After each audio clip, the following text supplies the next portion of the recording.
Hey there, this is James Walker of Superiority Studios here to show another demo of my game in development, All That Is Light. Now, this demo has been a complete nightmare to try and record. I've literally, no exaggeration, have tried this over half a dozen times now, and things just keep going wrong. So I really hope that it just cooperates with me and goes smoothly this time. Okay, so like last time, everything that you see here is done by me except for the music, which is done by Kevin MacLeod of Incompetech.com.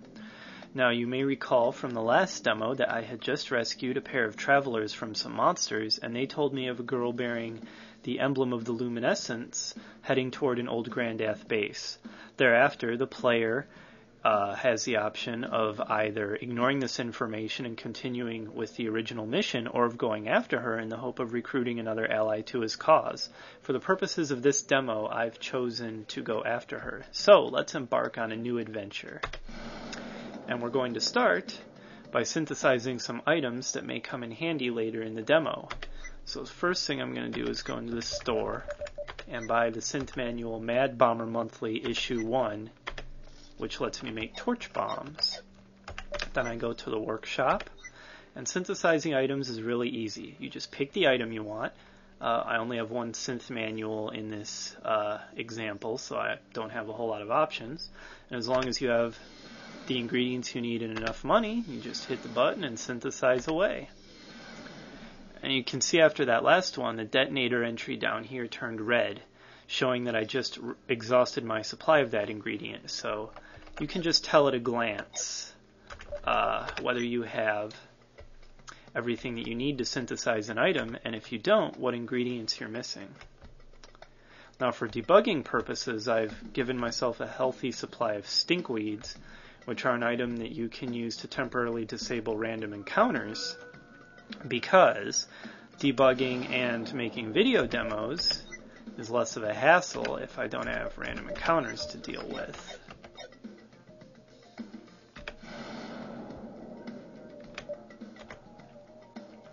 So I enter the base and start exploring its labyrinthine interior.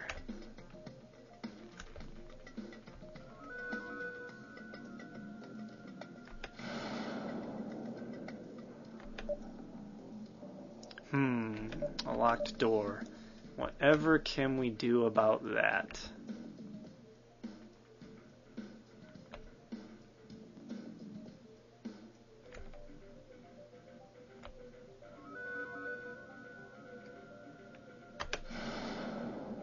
Perhaps we can solve a number puzzle, logic puzzle type thing.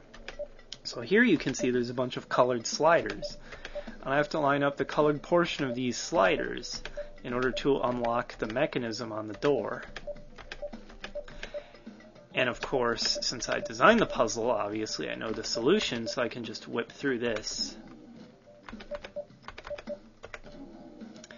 Now, I know that there are some players who aren't particularly good at puzzles and just find them kind of frustrating and annoying. So if you're of that bent, you needn't worry. You can use your communicator, which I demonstrated in the last demo, to call up Lady Esther, who's really good at this sort of thing, and she'll help you with the solution to the puzzle. I wanted to provide that option because my philosophy is games should be fun, and probably a fair fraction of the demographic the game is targeted at isn't really a huge fan of these kinds of puzzles, so I just wanted to provide the option of being able to help with that so you wouldn't have to struggle through the frustration. On the other hand, there are quite a few people who enjoy puzzles. Obviously, I rather like them myself since I've put them in the game, and if you're of that bent, you can look forward to quite a few of these in the game's dungeons and such. And you can just have the satisfaction of solving them yourself. You don't have to call up Lady Esther and get assistance with the solution, obviously. Ta-da! How does he do it? He didn't even have to think about it.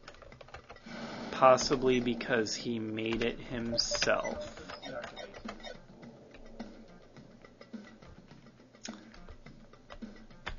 So, security door is now unlocked. I can proceed deeper inside.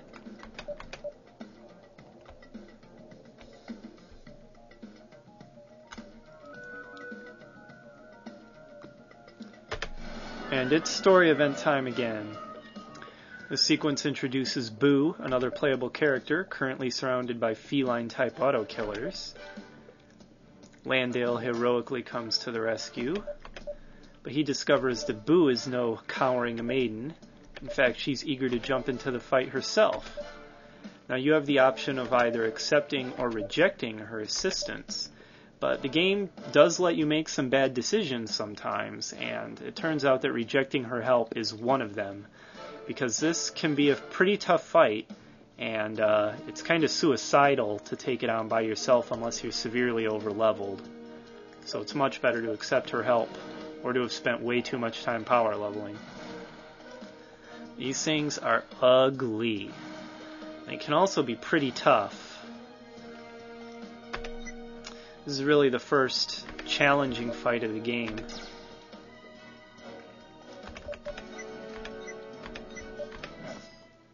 Miss.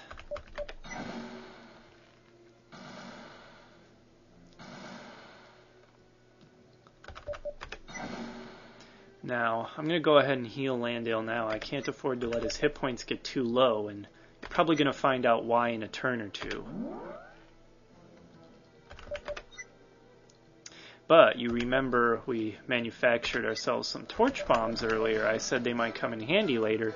I was referring to this fight. These things can make this fight a whole lot more manageable. Nice.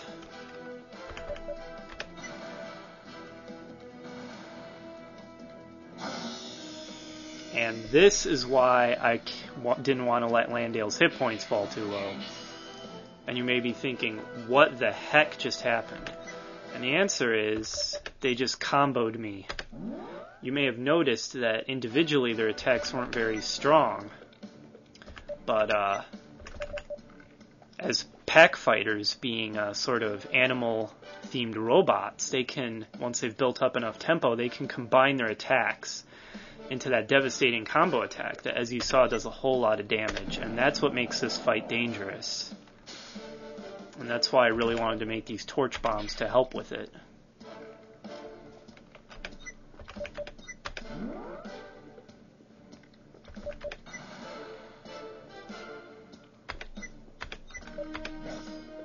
Looks like things are going smoothly.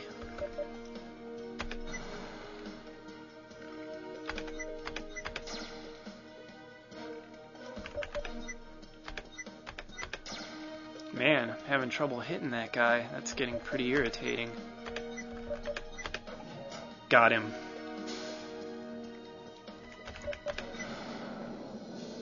Victory! Okay, so now we enter more of that character interaction that I was talking about in the first demo. Boo just introduced herself. I can either play the straight man and just give a standard polite response. I can go the more flirtatious route. Or I can make fun of her name, kind of be a jerk a bit. Me, I kind of have fun flirting with the girls in these games when they let me, so I'm going to go ahead and pick that option. Now, in Boo's case, direct flirtation with her doesn't necessarily make her like you better. That kind of varies from character to character. And if you care about it increasing your approval ratings with other characters, then you have to try and figure out what they like from their personalities. On the other hand, praising her bravery does raise her approval level because she's really a feisty type and she likes having that acknowledged.